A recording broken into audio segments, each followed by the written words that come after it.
Gente, vamos continuar nosso estudo, né? Ainda tem coisa, viu, gente? Sobre os dízimos. Pessoal, deixa eu falar uma coisa para vocês. Se eu fosse mostrar tudo na Bíblia que está interligado com os dízimos, né? Todas as coisas que tá tudo interligado no Velho Testamento, tá? Pra gente é tudo figura, é tudo espiritual. E se eu fosse mostrar tudo, eu ia ficar fazendo vídeo até o final do ano. Então, o que eu vou fazer? Eu não vou passar tudo para vocês, mas eu tenho certeza que vocês vão começar a prestar atenção nisso e vocês vão encontrar sozinhos mesmo as coisas que estão interligadas, tá? De agora em diante vocês vão encontrar. Mas eu vou passar sim, mais algumas coisas sim. Como eu disse, não tudo, gente, porque senão vai ser vídeo até o final do ano. Gente, seguinte, ó. Vocês vão em Deuteronômio, pegue um papel, por favor, e caneta e lápis. Vocês anotam tudo no papel, depois vocês pesquisam, tá? Vou facilitar.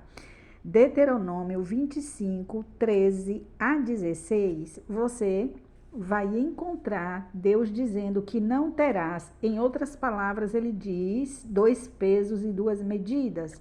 Ou seja, não fará injustiça. E ele fala efa justo, porque é o efa, é masculino, tá? Efa era o que, gente? Era uma medida que os judeus tinham para medir os alimentos. Inclusive, isso aqui não era só entre eles, era no caso de comércio também. Quando eles fossem fazer comércio, eles não fazer a medida errada. Então, Deus queria que eles fossem justos, queria que eles fossem honestos, né? No comércio também. Vamos lá. Ainda em Deuteronômio, capítulo 26, do 1 ao 14, você vai, Deus falando, você vai ver Deus falando que quando eles entrassem na terra que Deus estava levando eles, né, para a terra prometida, que eles pegassem as primícias dos primeiros frutos da terra, colocassem num cesto e levassem ao sacerdote.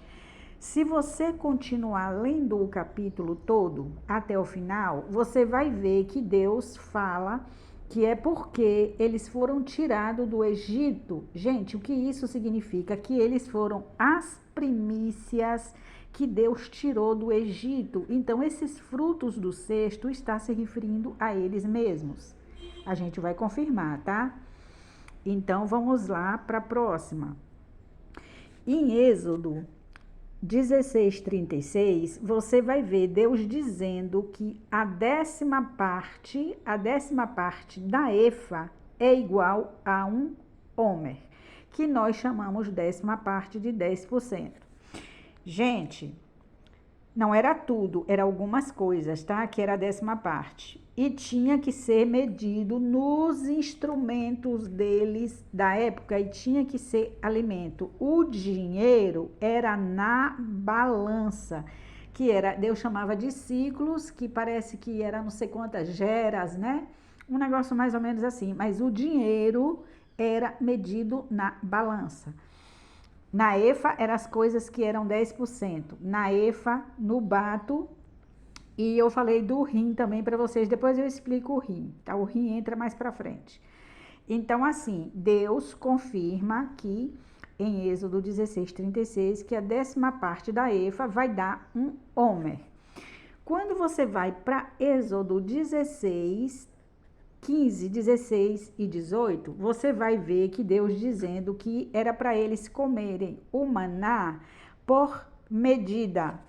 E a medida era, olha aqui, ó, um homer por cabeça. Por exemplo, se tinha 7 pessoas numa casa, estou dando um exemplo, seria 7 homer para comer aquele maná. Vocês vão ver adiante Deus dizendo que não sei se nesse mesmo capítulo, mas Moisés falando que na sexta-feira eles tinham que, como é que se diz, catar 2 homer por cabeça, porque guardava o outro para o sábado e não dava bicho. Só quando eles colhia na sexta dobrado que não dava bicho. Deus não permitia que desse bicho. Se eles fossem pegar 2 homer dois homens na quarta ou na quinta, na segunda, qualquer outro dia, e dava bicho, e deu. Uma vez eles fizeram e deram, mas no sexto dia não deu bicho, porque eles não podiam catar no sábado. Então, um homem por cabeça eles comiam, era todo o Israel, que também significa 10%, porque o homem é a décima parte, né, da efa. Comeu o pão do céu, o maná, que é Jesus. O que isso significa? Que Jesus é a porção, a mesma porção que Deus dá de Jesus para um, ele dá para outro. Então, isso aqui, esses 10, é uma figura, gente. Aí você pode me perguntar assim, mas Gislane, por que o 10? Por que Deus escolheu o 10 e a sexta parte, como você ainda vai mostrar também? Gente, eu tenho um palpite a respeito disso, mas não vamos falar sobre isso agora, porque senão a gente vai sair do tema e vai entrar num outro estudo que não tem nada a ver no momento. Quer dizer, até tem, né? Que é interessante a gente saber por que Deus escolheu o número 10, a décima parte. Então, vamos deixar isso para o futuro próximo.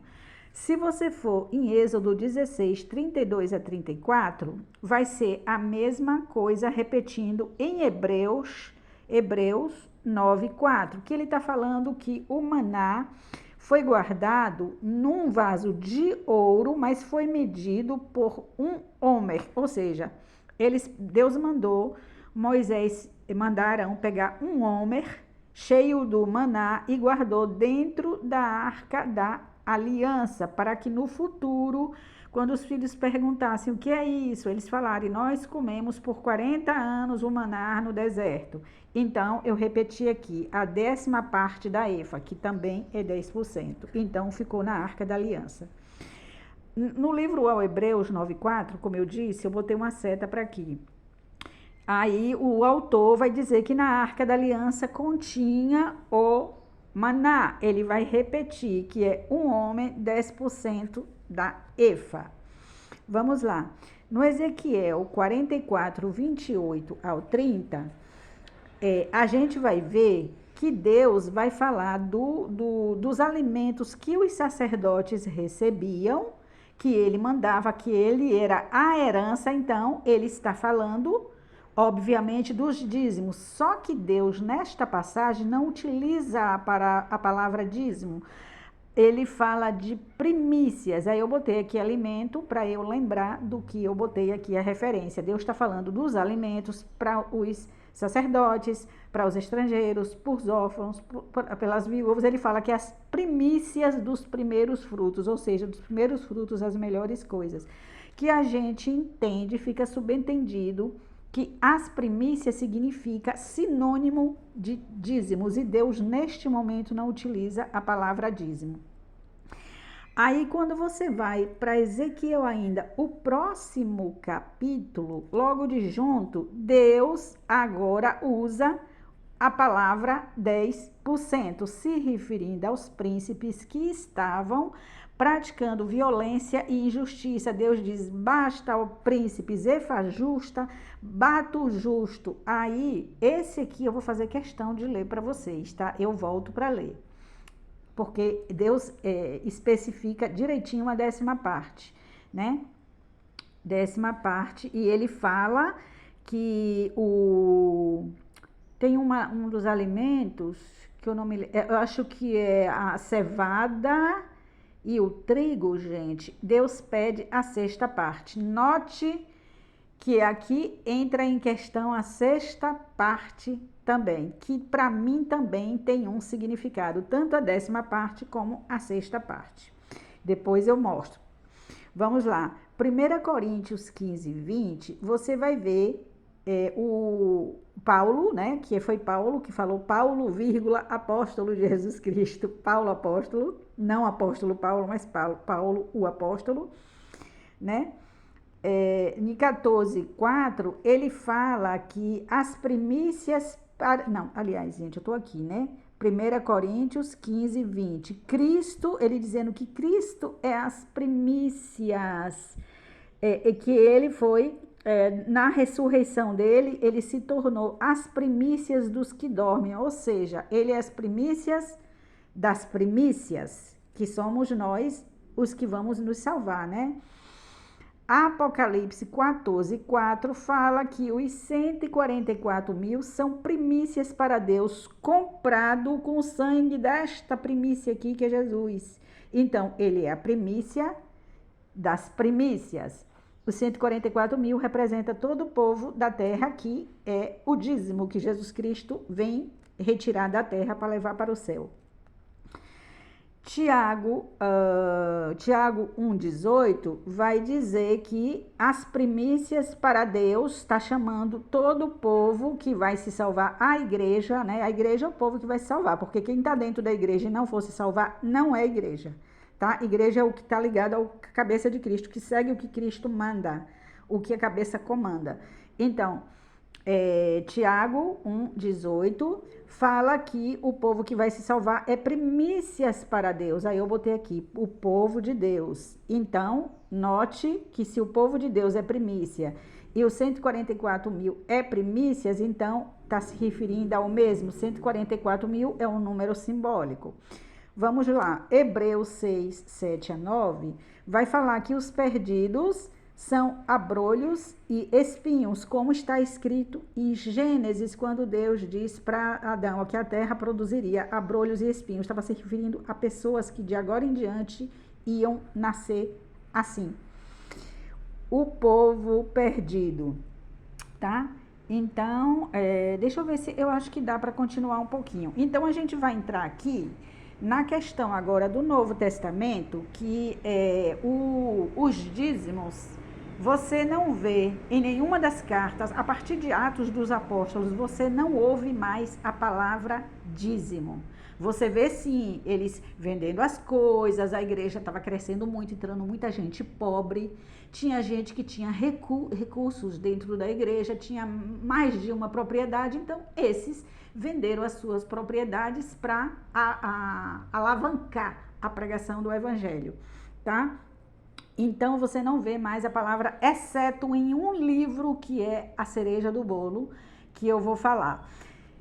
Só Jesus que cita, mas isto é no Velho Testamento, eu já falei para vocês, quando ele fala assim, vocês dão o dízimo do endro, do cominho e da hortelã e negligenciam os preceitos da lei. Deveriam fazer uma coisa e como a outra. Jesus Cristo não está mandando eles darem dízimo, até porque ele já dava e o próprio Jesus estava dizendo que eles estavam dando até do endro, do cominho e da hortelã. Ora, como é que eu vou mandar uma pessoa fazer uma coisa que eu já sei que ela está fazendo até em um certo exagero? Ué, não tem cabimento, não tem lógica. Então, o que Jesus Cristo está apontando? Está apontando para a incoerência e diz, eles deveriam dar os dízimos e não negligenciar a lei, ou seja, fazer a vontade de Deus com a mesma minuciosidade do qual vocês devolvem os dízimos. Até porque já se devolvia dízimo, ali ainda se devolvia o dízimo. Então, Jesus Cristo não ia dizer, não devolvam o dízimo e guarde a lei. Não é isso. O foco, gente, não é o dízimo aí. O foco é a incoerência dele. Jesus está dizendo, vocês estão tão preocupados em dar coisas minúsculas como dízimo. E note, Jesus Cristo não citou dinheiro, ele citou alimento. Tem uma parte de uma senhorinha que vai levar a única moedinha que ela tem, que Jesus Cristo fala que ela deu tudo, né, que ela tinha e que os outros davam o que sobravam, né, os fariseus, né, lá, davam o que sobrava e que ela deu tudo do que ela tinha. Ali ela não estava colocando o dinheiro nem na efa, nem no bato.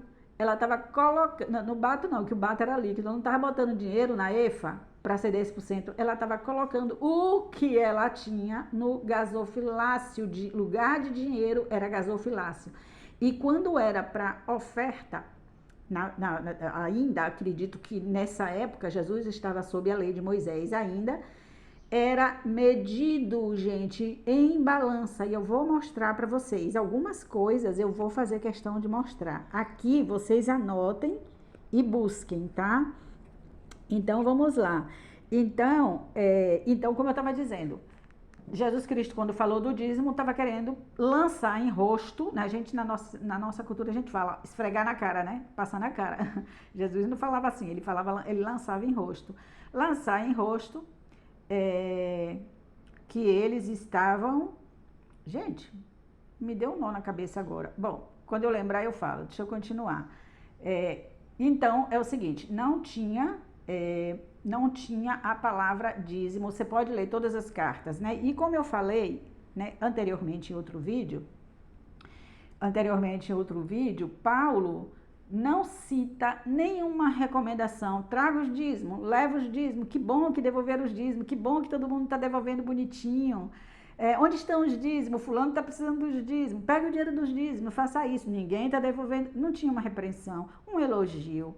Até porque os gentios eram pessoas que não tinham esses conhecimentos. Então, era necessário que Paulo orientasse nas cartas. E não tem uma orientação, não tem uma repreensão, não tem uma exortação. Nem dos dízimos, nem do sábado, gente. Isso era coisa da velha aliança. Então, assim, tinha assistência social? Tinha. E essa assistência social foi chamada de piedade. A piedade, o mistério da piedade, que é dito em... Deixa eu ver aqui. Deixa eu ver se eu acho aqui. 1 Timóteo 6, 1 a 11, fala de piedade, da palavra piedade. A piedade significa caridade, devoção,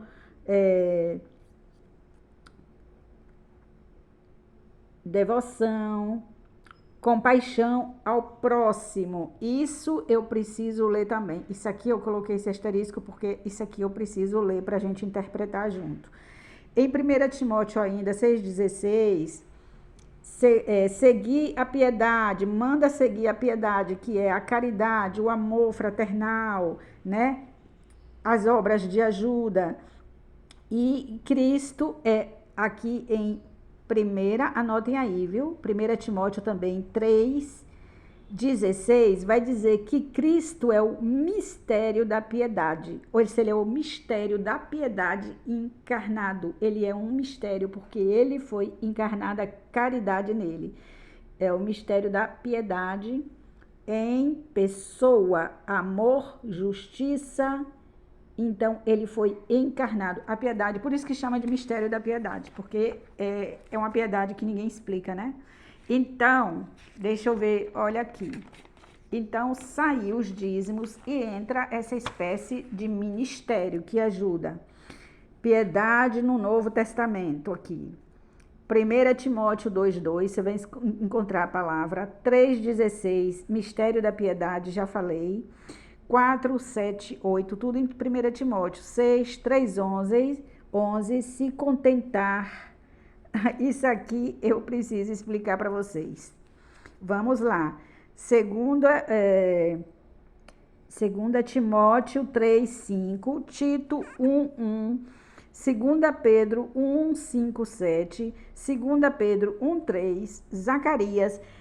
Gente, só que não está falando diretamente de ajudar financeiramente ou com alimento. Eu acredito que não. Eu acho que esses que eu anotei aqui está se referindo à piedade no caso de amor. A gente entende que é ajudar as pessoas na igreja, tanto os líderes como os membros. 2 Pedro 1, 5, 7, 2 Pedro 1, 3. Aí você vai encontrar em Zacarias 7, 9 falando piedade e misericórdia cada um para com seu irmão. Não oprimas a viúva e o órfão. Olha aqui, a palavra piedade está se referindo, quando fala em oprimir viúva e órfã, não dá aquilo que Deus mandou. Então, era o ministério da piedade no lugar. Piedade, caridade, igual amor, igual justiça. Essas conclusões a gente vai tirando. Então, eu botei uma seta aqui que, resumindo, era uma assistência social, que era um ministério. Aí você vai encontrar outras passagens na Bíblia, Deus falando de impiedade, que é o contrário de piedade, e você vai ver que ele está falando de injustiça. Ou seja, a piedade significa justiça e a impiedade significa injustiça, tá? Então, deixa eu ver, passar mais uma coisinha para vocês, que aí a gente já vai eliminando, né? Para poder não ficar muita coisa. Jesus não é a cabeça, a igreja é o corpo. Ele é Senhor dos senhores. Então, quando você encontrar essa expressão na Bíblia, este Senhor com letra maiúscula é Cristo e o Senhor com letra minúscula são as pessoas da igreja. Rei dos reis. Os reis, lembra que os 144 mil tinha coroas nas suas cabeças e jogava para o trono, né, para aquele que estava sentado, porque nós fomos feitos reis e sacerdotes. Jesus nos coroou, então ele é digno da nossa coroa, por isso que os 144 mil joga as coroas. Deus dos deuses, quem fala deuses, se referindo à igreja, é Davi num salmo, e Jesus Cristo repete isso no Novo Testamento, dando ênfase ao que Davi falou. Não porque nós somos deuses de fato, nós somos deuses com letra minúscula, porque o poder de Deus opera por meio de nós, né? Sacerdote dos sacerdotes e sumo sacerdote agora dos reis e sacerdotes, tá?